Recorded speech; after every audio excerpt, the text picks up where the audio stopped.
Hello mga mahal! Welcome back to another episode of Yellow Speaks, the podcast where we dive deep into the world of modern dating and relationships, sex, and other taboo topics here in the Philippines. So I'm your host, Yellow, and today we're tackling a topic that's essential for anyone navigating the hookup scene na matagal nang tinatanong sa akin at gustong-gustong malaman ng lahat. Tips on how to not catch feelings. Paano hindi ma-in love habang kumakarat. Ganyan. So, tara, tirahin na natin to bago pa tirahin ng iba.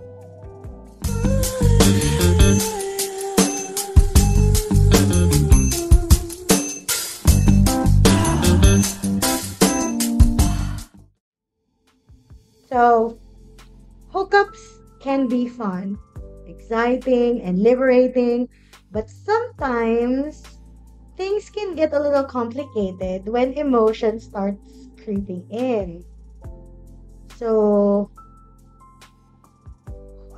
when you are looking to keep things strictly casual, kung di ka pa ready magjowa, takot ka pang in love at masaktan ulit, here are some tips to help you avoid catching feelings.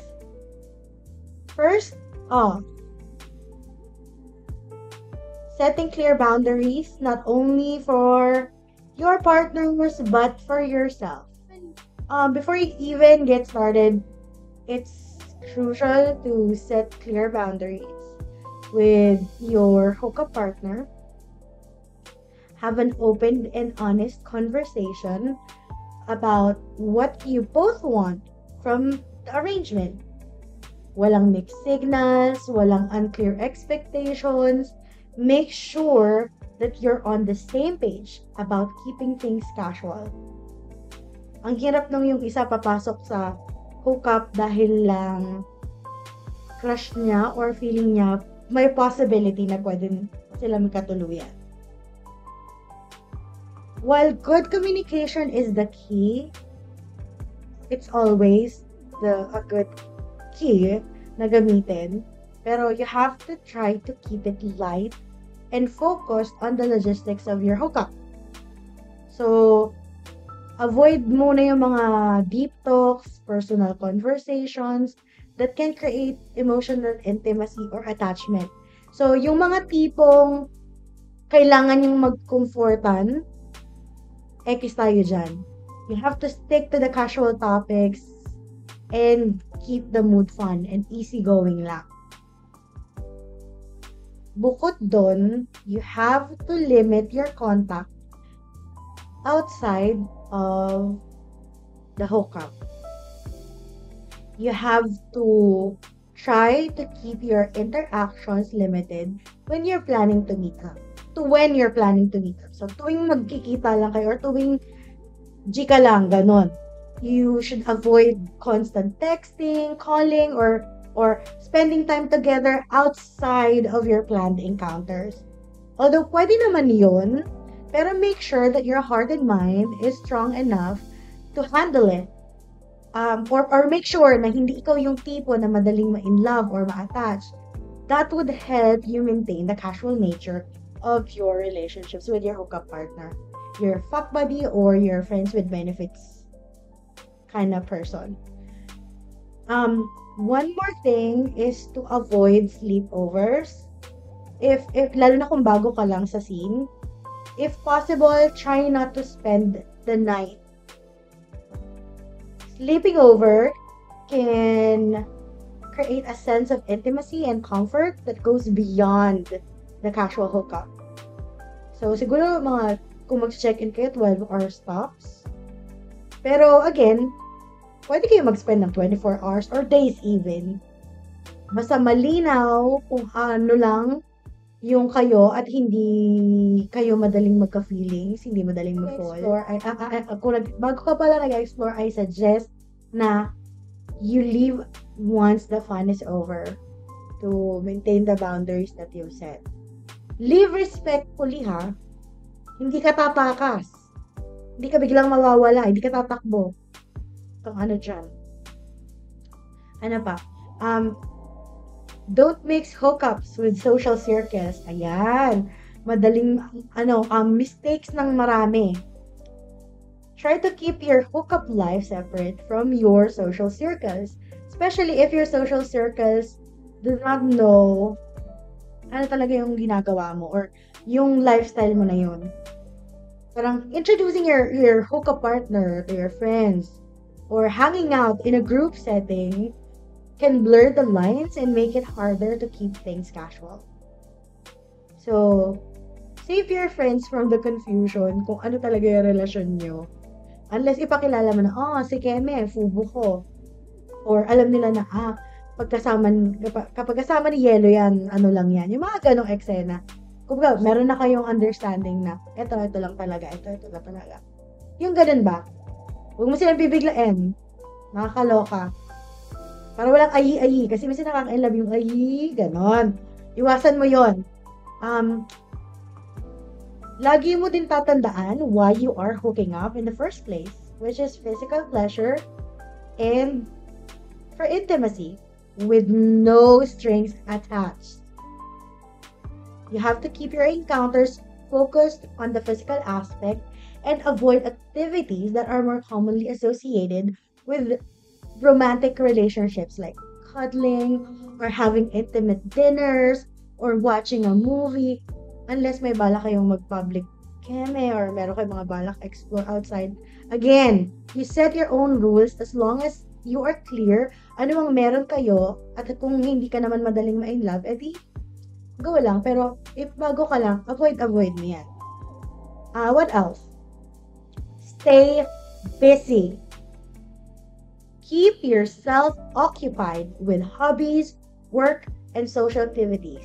Hindi pwedeng after hookup, akala mo agad, in love ka. I mean, after sex, lahat tayo ay nagre-release, yung bodies natin ay nagre-release yan ng love hormones. That makes us feel that we are in love or infatuated. This can last for days, and it could last for months if dinadalasan nyo pa. Kumbaga, if hindi mo kilala yung katawan mo or hindi mo kilala what an actual love or interest looks like, it can get you confused. So the busier you are, the less likely you are to dwell on your hookup partner and develop some type of feelings.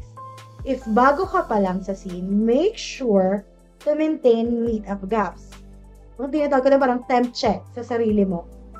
Yun yung tawag ko doon. Temp checks. Na wag mo araw-arawin. Oo, masarap yon, pero kapag nai-inlove ka na or feeling mo mai-inlove ka na, parang walang sasalo sa'yo. Tigilan mo. So, you have to remind yourself of the arrangement. Ikaw sa sarili mo, it's your responsibility to constantly remind yourself of the nature of your relationship. So, sa mga panahon akala in love ka na, balikan mo tong episode na to. Para isaksak mo dyan sa kokote mo na hookup yan. It's a hookup, not a romantic relationship. You have to keep this in mind. Keeping this in mind will help you maintain yung perspective and avoid getting emotionally attached. Kailangan alam mo sa sarili mo kung kailan ka nagsisimulang kilig-kiligin, kung ano yung mga nakakapagpakilig sa'yo, para maiwas-iwasan mo na yan. Ganon. So, another thing is you have to be honest with yourself. You have to regularly check in with your own feelings.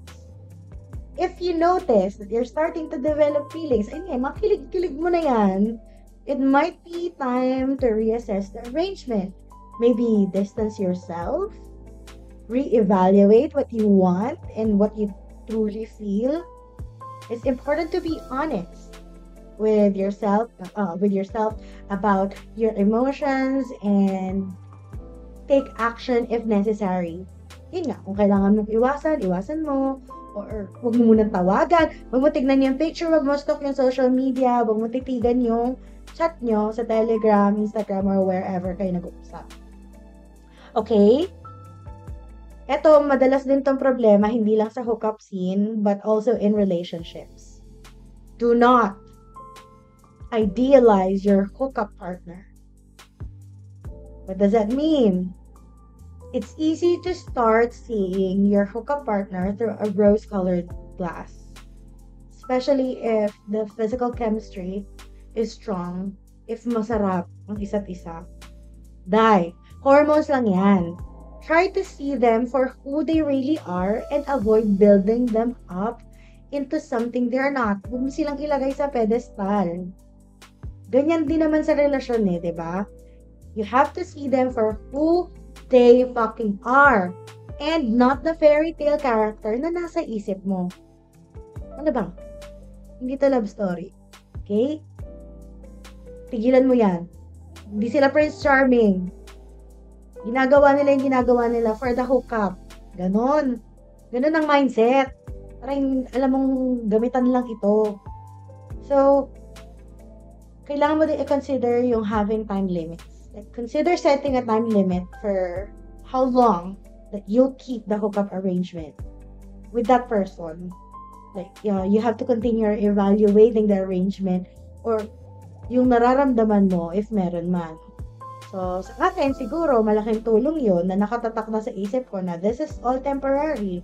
Na mawawala din tong tao na to, papalitan ko to, ganun.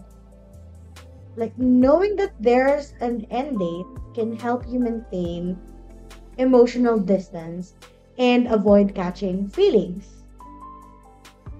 Diba? Ayun ko, ako ganun kasi. So, isa din sa mga pinaka-importanteng bagay is having an exit strategy. You have to plan for how you'll end things with this person if emotions start to get involved. Like, having an exit strategy in place can make it easier to walk away before things get too complicated.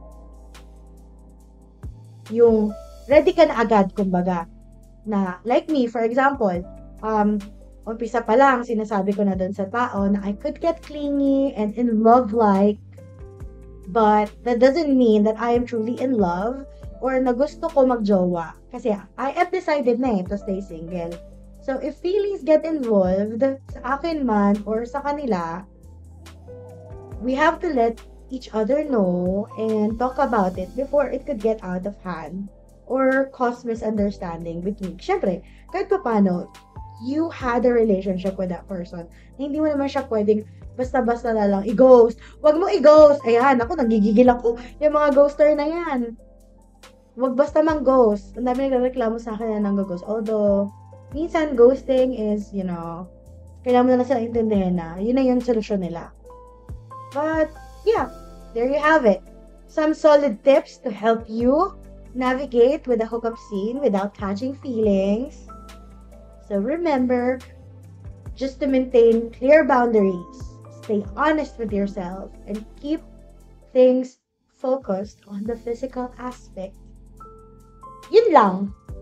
Thanks for tuning in to this episode of Yellow Speaks.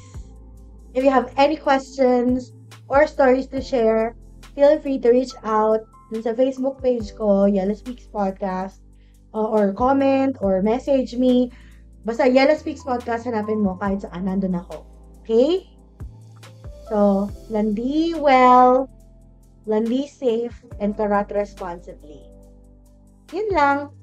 Bye!